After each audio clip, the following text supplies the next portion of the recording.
Бүгін Болат Өтемұратов қоры Шығыс Қазақстанда болған өртте үйлері толық жанып кеткен азаматтарға көмек картасын таратты.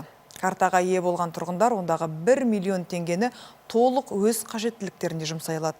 Риддер қаласына арнайы барған қор өкілдері қайырымдылық шарасын Қызыл Жарты ай қоғаммен бірлесіп ұйымдастырды.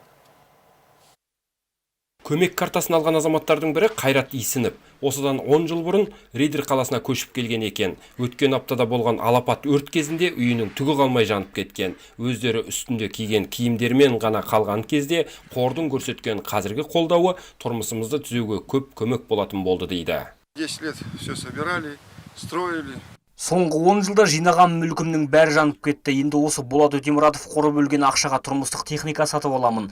Біз үшін бұл үлкен көмек. Қор иесіне және өзге де қолдау көрсеткен жерлестеріміздің бәріне рахмет. Болат Өтемұратов қоры ұсынған көмек картасы 30 үйге берілді. Көмек картасының әр қайсысында 1 миллион теңгеден бар. Қор өкілдері әзірше баспанасыз қалып, әр жерді паналап жүрген жандарға жанашырлығын осылай танытыпты. Олар енді бұл ақшаны дәл қазіргі кездегі кез келген қажеттілігіне жұмсай алады.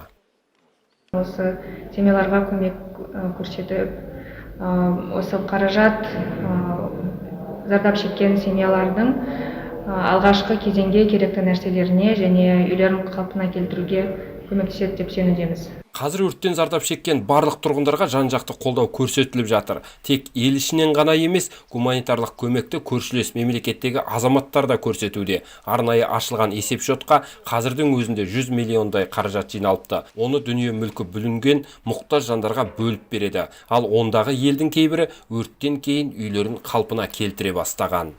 Жанболат Санияз, Информбюро, Шығыс Қазақстан облысы.